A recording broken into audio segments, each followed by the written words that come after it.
La deuda total de los hogares en Estados Unidos sigue creciendo. Aumentó en 197 mil millones de dólares, alcanzando los 18,59 billones de dólares en el tercer trimestre, según el último informe trimestral sobre deuda y crédito de los hogares de la Reserva Federal de Nueva York. Si desglosamos las cifras, en el último trimestre los saldos hipotecarios aumentaron en 137 mil millones de dólares y totalizaron 13,07 billones de dólares. Sobre los saldos de tarjetas de crédito, alcanzaron los 24 mil millones hasta 1,23 billones de dólares y los préstamos estudiantiles aumentaron en 15 mil millones de dólares hasta 1,65 billones. Mientras que los préstamos para automóviles se mantuvieron estables en 1,66 billones de dólares.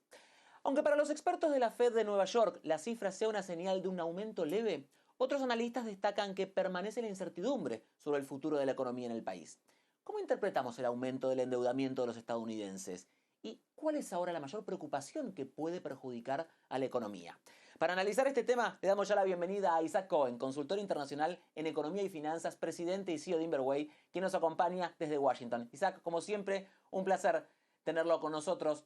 Comienzo preguntándole, ¿cómo tenemos que interpretar justamente este aumento del endeudamiento de los Estados Unidos? ¿Es significativo? ¿Es moderado, como dice la Reserva Federal?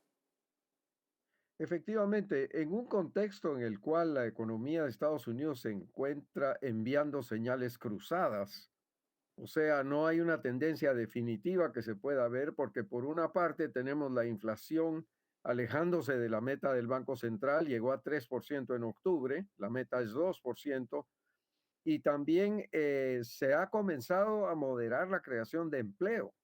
Aunque no tenemos cifras para octubre por el paro del gobierno federal, desde agosto ya se veía la tendencia de que hay moderación en las contrataciones y en la creación de empleo. Eso se está reflejando en el hecho de que el gasto del consumidor, que es al final de cuentas el motor de la economía, se esté retrayendo y esté creciendo moderadamente. O sea, hay cautela por parte de los consumidores ante una situación en donde no se sabe, por ejemplo, si la Reserva Federal en diciembre va a volver a bajar la tasa de interés o la va a dejar igual. Hay incertidumbre hasta cierto punto por estas señales cruzadas. Vemos que salvo el tema de los autos, el resto de los sectores han aumentado en mayor o menor medida, pero los créditos hipotecarios para las casas, los gastos de tarjeta de crédito, los préstamos estudiantiles han aumentado. En todos estos sectores, ¿hay alguno que preocupe más que otro porque haya aumentado? Al final de cuentas, el consumo en general es el que es el motor más importante, pero efectivamente hay diferencias en el sentido de que, por ejemplo, los aranceles que ha puesto el gobierno en contra del mundo entero. La Casa Blanca tiene una política en ese sentido que ha llevado a alzas de precios en algunos renglones. Por ejemplo, vemos las prendas de vestir, los aparatos, artículos deportivos, otros niveles de gasto importantes, renglones de gasto importantes están sufriendo alzas de precios. Y entonces eso está retrayendo a los consumidores, pero creo yo que hay cautela por parte del consumidor eh, porque hay mucha inseguridad. Una de las razones por las cuales el empleo no está aumentando es porque las redadas en contra de los trabajadores extranjeros han espantado a los trabajadores y muchos de ellos no están saliendo a trabajar. Esta cautela de lo que usted habla, Isaac, puede tener que ver justamente en lo que se muestra en que los créditos para comprar autos no hayan aumentado y se hayan mantenido estables. Justamente, quizás de todos estos sectores en el que se puede elegir meterse o no meterse es en la compra de un nuevo auto. Efectivamente, los bienes durables son siempre los primeros que se retraen en una situación como esta, porque primero que nada, pues hay que endeudarse para comprarlos. Un auto en efectivo cuesta mucho comprarlo y la tasa de interés entonces ahí afecta la capacidad de consumo. Entonces estamos viendo efectivamente eso, que las ventas de automóviles pues han sufrido en ese sentido. Ahora, ¿qué pasa con las hipotecas de las casas, que siempre es uno de los temas centrales en la economía de cualquier estadounidense y es lo primero que todo el mundo mira? ¿Cuánto aumenta? ¿Cuánto baja? ¿Qué podemos decir en ese tema? ¿Que esto siga aumentando es una señal para preocuparse? ¿Es que en realidad la gente empieza a confiar y se sigue metiendo? ¿Cómo tenemos que leerlo? Bueno, es el sector más sensible a la tasa de interés. O sea, el primer sector que sufre cuando la tasa de interés sube es la vivienda. Y como la tasa de interés había estado subiendo, pues la demanda de vivienda se contrajo y estamos viendo una lenta recuperación que todavía no llega. La tasa de interés ha bajado, pero la venta de casas no ha aumentado. En general, ¿preocupa el endeudamiento de los estadounidenses en el nivel en el que se encuentran ahora? Esto que la Reserva dice que ha sido un aumento moderado, ¿está marcando una tendencia de que la situación puede ser más preocupante? Digo, más allá de cada sector en particular que los hemos estado analizando, en general, ¿qué pasa con el endeudamiento de los estadounidenses? Bueno, creo que es interesante que no haya aumentado sino levemente, o sea, que el aumento haya sido leve, porque lo que eso significa es que el consumidor se está retrayendo en sus compras.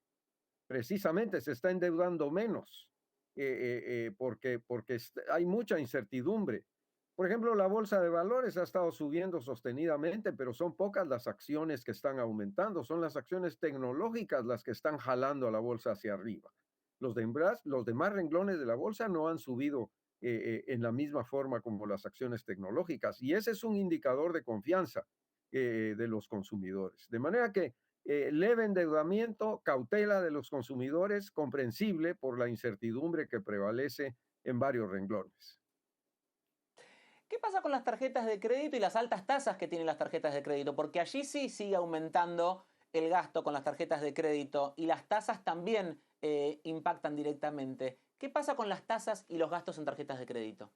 Bueno, ese es el sector, es el otro sector más sensible a la tasa de interés y la tasa de interés de las tarjetas de crédito muchas veces excede 4 o 5 veces la tasa de interés de los fondos federales.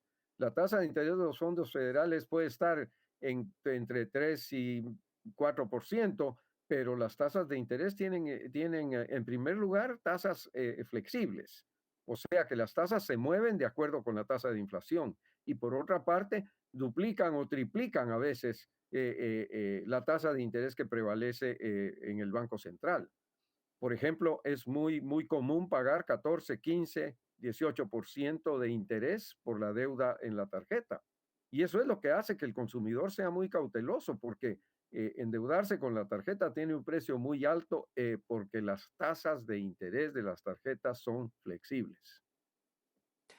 Por último, Isaac, le pregunto, ¿por qué es importante para cualquier persona revisar sus deudas y, llegado el caso, solicitar un financiamiento?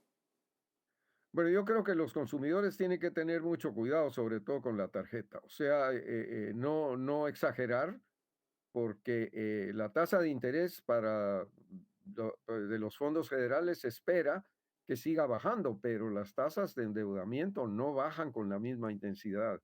Entonces, el consumidor tiene que seguir siendo cauteloso en una situación como esta y esperar que tengamos unas cifras de empleo que sean positivas, porque si el empleo sigue cayendo, como ha estado ocurriendo, yo creo que la Reserva Federal va a tener un problema muy difícil ante sí, porque por una parte, para mejorar el empleo tendría que bajar la tasa de interés, pero para controlar la inflación tendría que subirla. Y como dijo el presidente de la Reserva Federal, en una situación como esta, no hay camino sin riesgo. Así es. ¿Y qué consejo podemos darle a los consumidores jóvenes que están comenzando a tener crédito en este escenario? ¿Qué deberían hacer? ¿Qué tienen que tener en cuenta? Bueno, la primera prioridad del consumidor joven en Estados Unidos es pagar sus deudas por educación, sus créditos que lo ayudaron a ir a la universidad, por ejemplo. Y eso está aumentando. Y por otra parte, pues mantener el empleo, porque en una situación como esta se vuelve crítico el empleo. Y estamos viendo que el empleo está aumentando ya moderadamente. Y esa yo creo que debería de ser la preocupación principal de cualquiera que esté en el mercado de trabajo en este momento. Isaac, gracias por haber estado con nosotros, como siempre, un placer que nos acompañe. Era Isaac Cohen, consultor internacional en economía y finanzas, que nos ha acompañado hoy aquí. Encantado, Iván, como siempre.